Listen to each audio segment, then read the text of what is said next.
Halo anak-anak semuanya, kembali lagi bersama Pak Guru Dharma. Dan hari ini kita akan lanjut belajar lagi ya. Nah, bagaimana kabar kalian pada hari ini?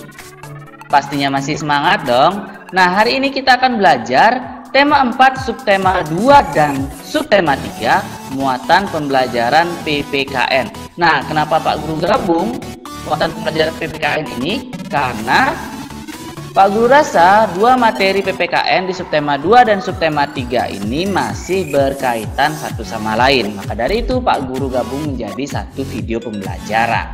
Nah, adapun yang akan kita pelajari yaitu kita akan mempelajari tentang sila kedua dan sila ketiga pada Pancasila.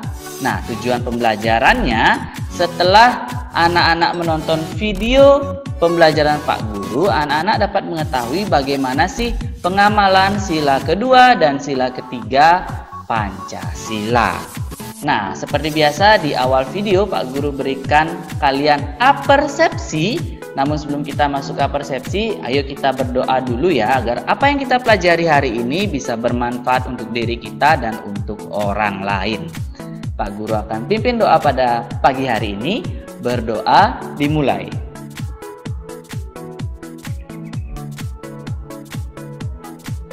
Berdoa selesai. Ayo anak-anak dipersiapkan dulu buku pena jilid 4 di kalian, buku catatan dan buku latihan sekiranya nanti diperlukan. Ya anak-anak, inilah apersepsi pada pagi hari ini. Sebutkanlah sikap yang mencerminkan sila kedua dan sila ketiga Pancasila. Pak Guru ulangi ya, apersepsi pada pagi hari ini untuk bonus poin pastinya. Sebutkanlah sikap yang mencerminkan sila kedua dan sila ketiga pada Pancasila. Nah, jika kalian sudah tahu bisa kalian tulis di kolom komentar atau japri ke WA Pak Guru ya. Nah, kita akan masuk ke materi yang pertama yaitu tentang hubungan simbol dengan makna sila kedua Pancasila. Sudah kita ketahui bahwa sila kedua Pancasila itu bersimbolkan rantai anak-anak. Iya, simbolnya adalah rantai. Di mana arti simbol rantai ini? Rantai tersusun dari mata rantai yang berbentuk segi empat dan lingkaran yang saling berkaitan. Nah, berarti ini manusia itu saling berkaitan satu sama lain, saling membutuhkan satu sama lain anak-anak. Jadi itulah arti simbol pada rantai ini, di mana bunyi sila kedua adalah kemanusiaan yang adil dan beradab, di mana artinya sila ini mengajak masyarakat untuk dapat memperlakukan setiap orang sesama manusia yang memiliki martabat dan adab pastinya. Nah, anak-anak, kurang lebih seperti itulah makna simbol dari rantai ini, di mana mata rantai yang persegi dan lingkaran itu saling terkait satu sama lain, berarti manusia itu juga saling membutuhkan dan saling berkaitan satu sama lain anak-anak. Bagaimana? Sudah ngerti belum? Kurang lebih seperti itu ya. Nah, ada pun beberapa sikap tokoh yang sesuai sila kedua Pancasila. Salah satunya adalah membantu nenek menyeberang jalan, merupakan salah satu contoh sikap yang sesuai dari sila kedua Pancasila ini. Nah, bagaimana anak-anak? Bisakah kalian menyebutkan sikap-sikap lainnya yang menunjukkan sikap sila kedua Pancasila? Ya, semua kalian bisa ya. Inilah merupakan salah satu sikap untuk mencerminkan atau pengamalan sila kedua dari Pancasila itu, membantu nenek menyeberang jalan. Jika kalian tahu, bisa kalian cari lagi apa saja sih sikap-sikap yang cocok untuk sila kedua Pancasila ini. Selanjutnya kita akan masuk ke sila ketiga. Jadi hubungan simbol makna sila ketiga Pancasila, di mana sila ketiga Pancasila berlambangkan pohon beringin, di mana pohon beringin ini merupakan pohon yang rindang. Nah, jika pohon yang rindang itu pada zaman dahulu dimanfaatkan masyarakat sebagai alat untuk berlindung ketika hujan, ya, ketika hujan atau ketika berteduh di saat panas teriknya matahari. Jadi pohon rindang ini merupakan lambang pemersatu bangsa loh anak-anak. Ya, kalau Pak Guru tidak salah pada zaman dahulu seperti pasar misalnya, pasti dia akan membuka di tempat yang rindang seperti di bawah pohon yang besar-besar itu. Salah satu pohon yang rindang di Indonesia adalah pohon beringin anak-anak ya, pohon yang rindang. Jadi lambang pohon yang rindang ini merupakan lambang atau simbol dari sila ketiga Pancasila. Kalau zaman dahulu di bawah pohon rindang biasanya masyarakat berkumpul untuk bersosialisasi, banyak pasar-pasar tradisional yang juga dibuka di bawah pohon yang rindang tersebut. Maka dari itu pohon yang rindang ini merupakan salah satu lambang pemersatu bangsa. Nah, selanjutnya akar gantung pada pohon beringin atau pohon yang rindang ini merupakan lambang dari banyaknya atau berbagai macam ras, etnis, suku, dan budaya masyarakat Indonesia yang berkumpul di pohon tersebut. Jadi akar gantung itu melambangkan Indonesia itu terdiri dari berbagai macam suku, ras, etnis, dan budaya. Nah, adapun pengamalan sila ketiga Pancasila dalam kehidupan sehari-hari, contohnya di lingkungan keluarga, saling menyayangi, saling menghormati, dan bekerja sama dengan anggota keluarga yang lain. Nah, ini di lingkungan keluarga. Selanjutnya, pengamalan sila ketiga Pancasila dalam kehidupan sehari-hari di lingkungan sekolah adalah mau berteman dengan semua siswa tanpa membedakan suku, agama, dan ras anak-anak.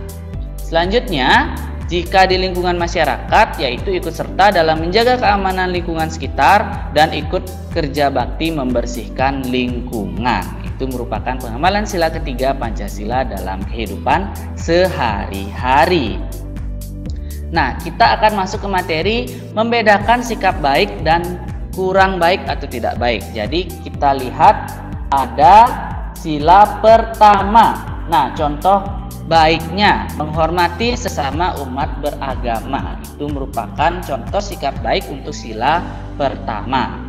Selanjutnya, sikap yang tidak baik atau sikap yang kurang baik, tidak berteman dengan teman yang berbeda agama. Itu contoh yang kurang baik anak-anak. Selanjutnya, untuk sila kedua, contoh sikap baiknya adalah menolong teman yang kesusahan. Dan sikap yang kurang baik adalah sombong dengan barang-barang yang kita miliki. Kurang baik ya anak-anak. Selanjutnya adalah sila ketiga.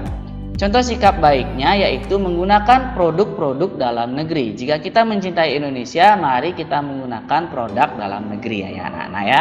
Lalu contoh sikap yang kurang baik, mencintai budaya asing yang bertentangan dengan budaya Indonesia.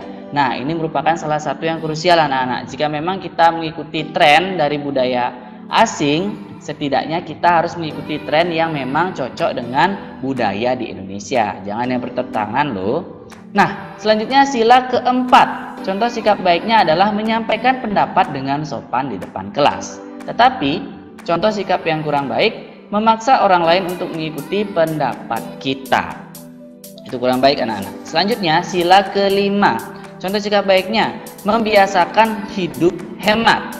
Tetapi contoh yang kurang baik adalah memboroskan uang untuk hal-hal yang tidak bermanfaat.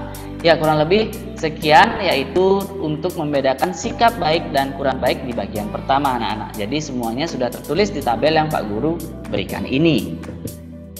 Bagaimana? Sudah paham kan? Semoga sudah paham ya. Kita akan lanjut. Membedakan sikap baik dan kurang baik di bagian kedua. Silakan perhatikan contoh sikap baik berikut ini. Yang pertama, menjenguk tetangga yang sedang dirawat. Lalu yang kedua, merapikan mainan setelah dipakai. Ini merupakan contoh sikap baik anak-anak. Ya, yang pertama menjenguk tetangga yang sedang dirawat, lalu merapikan mainan setelah dipakai secara mandiri merupakan contoh sikap baik. Kira-kira ada contoh sikap baik lain? Pastinya banyak dong, dan kalian itu pasti sudah tahu. Nah, selanjutnya adalah perhatikan contoh sikap tidak baik atau sikap yang kurang baik. Jadi yang pertama itu adalah menertawakan teman yang terjatuh dari sepeda. Itu kurang baik.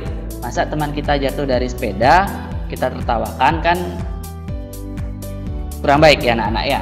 Lalu mengejek teman di sekolah. Mengejek ini maksudnya adalah bullying atau bully. Jadi tidak boleh ya anak-anak ya, tidak boleh membuli teman, tidak boleh mengejek. Jadi kita harus saling menghormati. Lalu kita tidak boleh memilih-milih teman di sekolah yang pastinya ya. Jadi itu merupakan sikap yang kurang baik. Kita akan lanjut. Coba perhatikan contoh gambar berikut ini.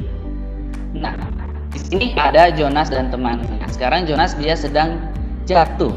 Lalu teman Jonas ini berkata, "Jonas, mari aku bantu kamu berdiri, aku antarkan ke klinik terdekat ya." Nah, dari ilustrasi gambar ini, bagaimanakah tindakan Dedi? Apakah Dedi itu memiliki sikap yang baik atau sikap yang kurang baik? Ya, benar sekali. Dedi memiliki sikap yang baik karena Dedi menolong Jonas yang sedang jatuh bermain sepeda. Dan Dedi juga akan mengantarkan Jonas ke klinik terdekat. Ya, kurang lebih sekian untuk materi pada pagi hari ini. Pak Guru akan lanjut di latihan. Jadi mari kita berlatih. Ayo kita berlatih. Semakin banyak kita berlatih, semakin kalian bisa. Latihan hari ini tentang pengetahuan anak-anak. Nah, nomor pertama, kerjakanlah bagian tes tertulis halaman 45 dan 68 buku Bupena 4B kalian yang bagian PPKN saja ya. Nah, kerjakan pada buku pena, dan jika sudah selesai kirimkan hasil pekerjaan ke WA Guru Wali via Japri. Nah, tidak henti-hentinya Pak Guru memberikan nasihat kepada kalian, gunakanlah masker jika kalian harus bepergian keluar rumah atau beraktivitas keluar rumah. Tetapi jika boleh Pak Guru sarankan, lakukanlah semua aktivitas di dalam rumah saja. Kita belajar, kita beraktivitas di dalam rumah, dan jaga kesehatan, jaga kebersihan dan kesehatan orang yang kita cintai. Dan kita akan bertemu di video berikutnya di hari esok pastinya dengan semangat baru dan video yang lebih menyenangkan. Sampai jumpa di video berikutnya. Bye bye.